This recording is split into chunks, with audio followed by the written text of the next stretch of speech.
Hi this is Prabhat Ranjan, स्वागत करता हूँ मेरे आज के इस नई यूट्यूब वीडियो में जिसमें हम रिव्यू कर रहे हैं बिहार के one of the top state government engineering colleges में से एक MIT Muzaffarpur institute of technology की, जो कि ऑब्वियसली मुजफ्फरपुर बिहार में स्थित एक गवर्नमेंट इंस्टीट्यूट है जिसकी स्थापना 1954 में हुई थी। बात करें एनआरएफ रैंकिंग की तो 2025 में इन्हें किसी भी प्रकार का कोई एनआरएफ इंजीनियरिंग रैंकिंग प्राप्त नहीं है।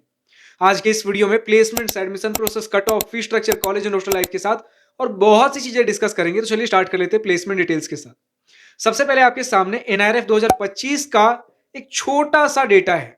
ये वो डेटा है जो एनआरएफ के पास एमआईटी मुजफ्फरपुर ने सबमिट किया 2025 में, जिसमें 2024 पासिंग आउट स्टूडेंट्स तक के प्लेसमेंट डिटेल्स हैं। यानी कि जिन्होंने 2024 में बीटेक कंप्लीट किया, जिन्हें 2024 में फाइनली प्लेसमेंट मिला, मतलब भैया 2023-24 वाले सेशन में ये फोर्थ ईयर में थे।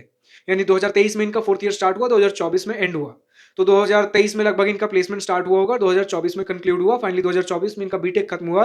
तो ये डेटा कंसोलिडेट होकर 2025 में इन्होंने एनआरएफ के पास सबमिट किया। इस डेटा में आप देख सकते हो कि 2024 के अंदर पासिंग आउट बैच में टोटल 302 स्टूडेंट्स थे बीटेक के अंदर, जिसमें 176 स्टूडेंट्स को प्लेसमेंट मिला। ये डेटा रफली 60% के आसपास का प्लेसमेंट परसेंटेज का डेटा बनता है।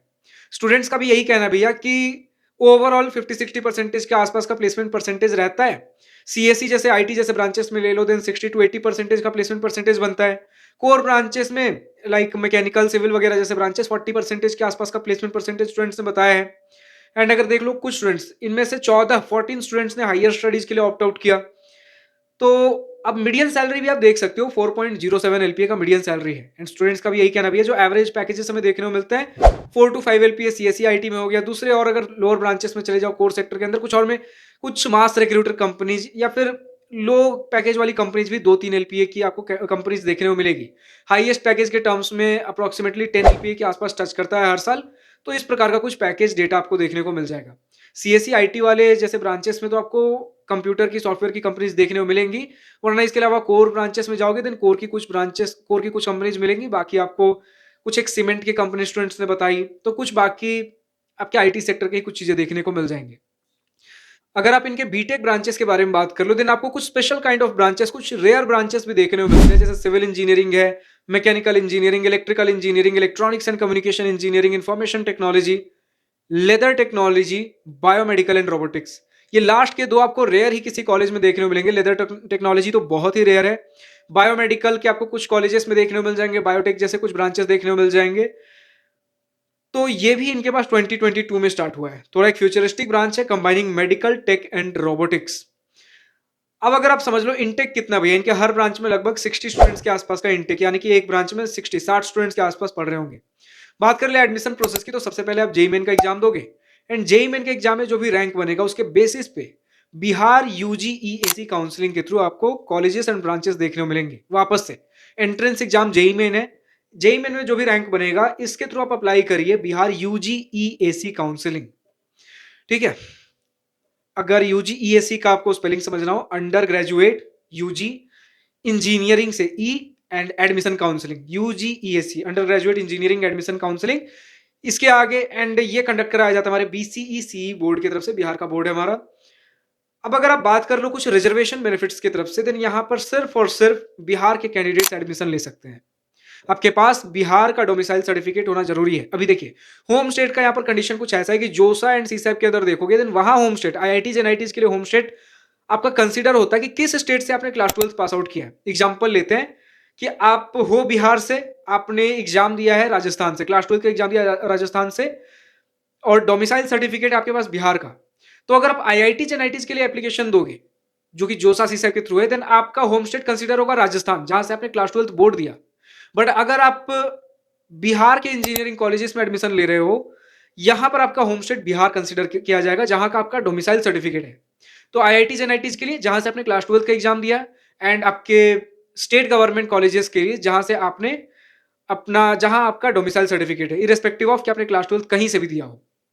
ठीक है, जरूरी नहीं है कि बिहार का डोमिसाइल सर्टिफिकेट होने के साथ साथ आप बिहार से ही करो क्लास 12, बिहार के बाहर से भी क्लास 12 करोगे, लेकिन बिहार का डोमिसाइल सर्टिफिकेट है, आपको बिहार के स्टेट गवर्नमेंट इंजीनियरिंग कॉलेजेस में एडमिशन देखने को मिल जाएगा।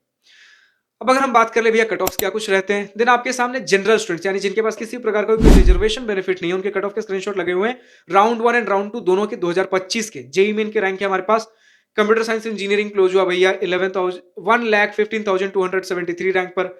इंफॉर्मेशन टेक्नोलॉजी 1,56,949, लगभग 1,60,000 देख लो अप्रॉक्स पे पकड़ के चलो। Electronics and communication 2,60,000, BTech civil engineering 3,17,000, electrical engineering 2,98,000, लगभग 3 लाख पकड़ के चल सकते हो। Mechanical engineering 6,37,000, chemical engineering 8,80,000, biomedical and robotics engineering 6,30,000, leather technology 9,75,000। तो लगभग computer science engineering 1 lakh rank से लेकर आपके पास लेदर टेक्नोलॉजी 10 लाख रैंक तक कुछ ना कुछ चीजें। अगर आपको एमआईटी मुजफ्फरपुर ही लेना था, कोई ना कोई ब्रांचेस आपको किसी ना किसी जेईई मेन रैंक पर देखने को मिल ही जाएंगे without any reservation for general candidates. अब अगर आपको भैया हर राउंड हर कैटेगरी के कुछ कट ऑफ चाहिए हो, देन आप कॉलेज दुनिया की वेबसाइट पर विजिट कर सकते हो।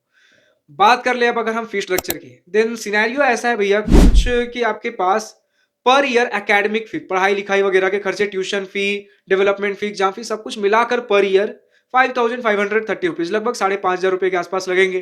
तो 4 साल का बीटेक पकड़ के चलो, देन कहीं ना कहीं 5,500 का हो गया डबल 11,000, एंड उसका डबल करो 22,000। 4 साल का पढ़ाई लिखाई का खर्चा सिर्फ और सिर्फ 22,000। अब अगर हॉस्टल लेते हो, देन हॉस्टल का खर्चा कुछ इस प्रकार है, पर ईयर 16,000 के आसपास हॉस्टल का खर्चा है, एंड मेस के चार्जेस 3,500 रुपीज पर मंथ। अब अगर इसे 6 महीने के हिसाब से पकड़ना हो, देन 3,500 का डबल हो गया 7,000, 7 का ट्रिपल करो 21,000 हो गया आपका पर सेमेस्टर, 42,000 हो गया आपका पर ईयर मेस चार्जेस। 42,000 का 4 टाइम्स अगर करोगे, देन 84 1,68,000, ठीक है। और बाकी 16,000 पर ईयर ये हो गया, तो 64,000, 64,000 आप हॉस्टल फी कर लो, 64 प्लस ये हो गया आपका 1 लाख, लगभग 2.25 लाख के आसपास आप पकड़ कर चल सकते हो। 2.25 लाख आपका हॉस्टल प्लस मेस का बनेगा, और बाकी 22,000 ये हो गया। तो आप कुल मिला के पकड़ के चलो, हॉस्टल मेस पढ़ना लिखना सारा कुछ अगर लोगे तो 2.5 लाख के आसपास आपका पूरा बीटेक निपट जाएगा। फाइनली हम पहुंचते हैं अपने कॉलेज एंड हॉस्टल लाइफ के सेक्शन पे, जिसका स्टूडेंट्स को सबसे बेसब्री से इंतजार होता है भैया, institute, campus, infrastructure, surrounding environment किस प्रकार का है। तो एक डिसेंट फाइन इनफ 85 एकड़ का आपको कैंपस एरिया देखने को मिलता है। कैंपस साइज बढ़िया है, आपको बिल्डिंग्स थोड़े पुराने देखने को मिलेंगे। इंस्टीट्यूट हमारा 1954 का काफी पुराना इंफ्रास्ट्रक्चर देखने को मिलेगा, बट ग्रीनरी वेल मेंटेन्ड है। तो एक साफ सुंदर सुहाना शांत सा कैंपस देखने को मिलेगा, क्योंकि स्टूडेंट इंटेक भी कम है। 85 एकड़ का कैंपस है। स्पोर्ट्स के लिए आपको बड़े बड़े ग्राउंड देखने को मिल जाएंगे, जितने मेजर स्पोर्ट्स फैसिलिटीज है स्पोर्ट्स के मामले में चीजें देखने को मिल जाएंगी। सबसे बेस्ट पार्ट स्टूडेंट्स ने बताया भैया कि चलो ठीक है, किसी ब्रांच में 40-60% का प्लेसमेंट परसेंटेज है भी, तो यहां पर सिनेरियो ये बनता है कि आपका अटेंडेंस क्राइटेरिया स्ट्रिक्ट नहीं है। अगर आपको क्लासेज अटेंड करने का मन नहीं है, आप क्लासेज स्किप करके अगर आप कुछ गवर्नमेंट एग्जामिनेशन का प्रिपरेशन कर रहे हो, आपको उसके लिए समय मिलेगा। क्लासेस कुछ स्किप करके आप गवर्नमेंट एग्जामिनेशन का प्रिपेयर कर सकते हो, चाहे यूपीएससी हो जाए, गेट हो जाए। बहुत सारे स्टूडेंट्स गेट में अच्छे रैंक स्कोर करते हैं, पीएसयूज वगैरह में स्टूडेंट्स जा रहे हैं, स्टूडेंट्स का कहना है इधर, ठीक है। तो स्टूडेंट्स को अगर ठीक है कुछ कोर ब्रांचेस लेते हो जहां पर ऑन कैंपस प्लेसमेंट्स बढ़िया नहीं है, अगर आपको कुछ गवर्नमेंट एग्जामिनेशन का प्रिपरेशन करना है, गेट का ही प्रिपरेशन करना है। गेट क्या होता है भैया, तो बीटेक के लिए यूजुअली आप जेईई मेन का एंट्रेंस एग्जाम देते हो नेशनल लेवल पे, उसी प्रकार maximum of the engineering colleges में अगर आपको एमटेक करना हो तो गेट का एग्जाम देते हो। और ये गेट का एग्जाम सिर्फ एमटेक के लिए नहीं होता है, पीएसयूज में भी एमटेक देकर आप जॉब्स के लिए एलिजिबल होते हो। गेट में बहुत बहुत बढ़िया स्कोर आया, जिसके बेसिस पे पीएसयूज में अप्लाई करके देन आप कुछ इंटरव्यू प्रोसेस होगा, उसके बाद आप जॉब ले सकते हो। तो लोग गेट का प्रिपरेशन करते हैं, पीएसयू में जाते हैं, यूपीएससी का प्रिपरेशन करते हैं, तो फ्री टाइम आपको मिलेगा उसके लिए। तो ये एक अच्छा कल्चर स्टूडेंट्स यहाँ पर बताते हैं भैया, या तो पीएसयू गेट यूपीएससी कुछ कर लो, या फिर आप दूसरे गवर्नमेंट एग्जामिनेशन का प्रिपरेशन कुछ स्टेट गवर्नमेंट एग्जामिनेशन यूपीएससी वगैरह क्लियर कर लिया, तो इस प्रकार की चीजें आपको देखने को मिलती हैं। अब अगर हम बात करते हैं भैया फेस्ट, स्टूडेंट एक्टिविटीज, इवेंट्स के बारे में, तो ये सारी चीजें भी हैं, बहुत बड़े स्केल पर नहीं, छोटे छोटे स्केल पे, लेकिन हैं इनफ है। कुछ ना कुछ चीजें आपको देखने को मिलेंगी, इवेंट्स वगैरह होते हैं, बहुत बड़े स्केल पर नहीं लेकिन होते हैं। सबसे बढ़िया बात जो स्टूडेंट्स ने कहा भैया, जेंडर रेशियो। यूजुअली किसी भी इंस्टीट्यूट में जा रहे हो, एक हेल्दी एनवायरमेंट चाहिए, देन जेंडर रेशियो भी बढ़िया होना जरूरी है। अब जेंडर रेशियो किस प्रकार है कि बाकी नॉर्मल इंजीनियरिंग कॉलेजेस में 1:4, 1:5 के आसपास का जेंडर रेशियो होता है, यानी कि भैया 4 बॉयज पे 1 गर्ल, और ये बढ़िया माना जाता है। अगर आपको किसी इंजीनियरिंग कॉलेज में, इंजीनियरिंग कॉलेज के हिसाब से 1:4 बढ़िया माना जाता है। कहीं पे 1:5 मिलेगा, 5 बॉयज पे 1 गर्ल, 1:6, 1:7, कुछ कॉलेजेस में 1:10 तक देखने को मिला है। लेकिन एमआईटी मुजफ्फरपुर या फिर किसी भी बिहार के अगर आप गवर्नमेंट इंजीनियरिंग कॉलेज के बारे में बात करते हो, एक रूल है 33% गर्ल्स रिजर्वेशन का, यानी आपको यहाँ रेशियो 1:3 का देखने को मिलेगा, 3 बॉयज पे 1 गर्ल। तो यहाँ पर आपको बैलेंस्ड रेशियो देखने को मिलता है। इसके अलावा हॉस्टल्स थोड़े पुराने हैं, वहां पर थोड़ी मरम्मत की जरूरत है। स्टूडेंट्स ने बोला भैया फर्स्ट ईयर में 4 सीटर एंड 5 सीटर रूम्स भी हमें देखने को मिल जाते हैं, उसके बाद धीरे धीरे करते करते 3 सीटर, डबल सीटर, बहुत अच्छा मेरिट वगैरह कुछ शायद ऐसा हुआ तो सिंगल सीटर भी, लेकिन ज्यादातर केसेस में आपको शेयरिंग बेसिस पे ही रहना पड़ेगा। स्टार्टिंग फ्रॉम फर्स्ट ईयर थोड़े ज्यादा लोगों के साथ आप शेयर करोगे। मेस का खाना ओके ओके डिसेंट डिसेंट है। बाकी आपको कुछ फूड आउटलेट्स कैफेटेरियाज वगैरह चाहिए, कैंपस के गेट के बाहरी चीजें हमें देखने को मिल जाती हैं। और अगर प्रॉपर कुछ थोड़े बहुत शॉपिंग वगैरह करने हो, आपको कैंपस गेट के बाहर कुछ चीजें देखने को मिल जाएंगी, वरना प्रॉपर आप कैंपस से 4-5 किलोमीटर ट्रैवल करोगे। देन आपको लोकेलिटीज बता देता हूं मैं आपको। मेन मार्केट मोती झील मिलेगा कैंपस से 5 किलोमीटर की दूरी पे। अगर कुछ बढ़िया घूमने फिरने के लिए जगह चाहिए देन पीएनएम मॉल मिल जाएगा आपको 3 से 4 किलोमीटर की दूरी पे कैंपस से, जहां पर आपको थिएटर, फूड आउटलेट्स, कुछ ब्रांड्स के शॉप्स एंड शोरूम्स, बहुत सी चीजें देखने को मिल जाएंगी। रेलवे स्टेशन आपका मुजफ्फरपुर जंक्शन देखने को मिलेगा 4 किलोमीटर की दूरी पे। पार्क्स वगैरह घूमने हो देन जुब्बा सानी पार्क है 3 किलोमीटर की दूरी पे। तो ये सारी चीजें घूमने फिरने के लिए कुछ प्रॉपर एक बस स्टैंड था इनका कनेक्टिविटी के टर्म्स में।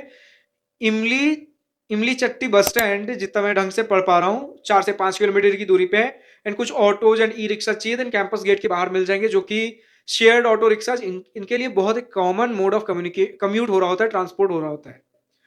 ठीक है, इस प्रकार का कुछ सिनेरियो है। बाकी एक नॉर्मल डिसेंट शहर है हमारा मुजफ्फरपुर, डेवलपिंग सिटी है। बाकी आज की इस वीडियो में कुछ इसी प्रकार का सिनेरियो था। आप जो भी स्टूडेंट एमआईटी मुजफ्फरपुर से इस वीडियो को देख रहे हैं, अभी तक का आपका अपना college experience, exposure, pros and cons of this college, कुछ positive and negative points of this institute share करना हो, कमेंट सेक्शन में खुलकर लिख सकते हो। इसके अलावा जो भी स्टूडेंट्स और दूसरे कॉलेज के रिव्यू वीडियो देखना चाहते हैं, कमेंट सेक्शन में लिखकर बताइए नेक्स्ट वीडियो किस कॉलेज का चाहिए। फिलहाल आज की इस वीडियो में इतना ही। अगर वीडियो पसंद आया तो लाइक शेयर बिल्कुल करिएगा, और अगर कुछ दिल की बातें, कुछ मन की बातें लिखकर बतानी या पूछनी हो तो कमेंट सेक्शन आप ही के लिए तो है। Thank you for watching this video. Good bye, nice day, wish you all the best future, enjoy journey.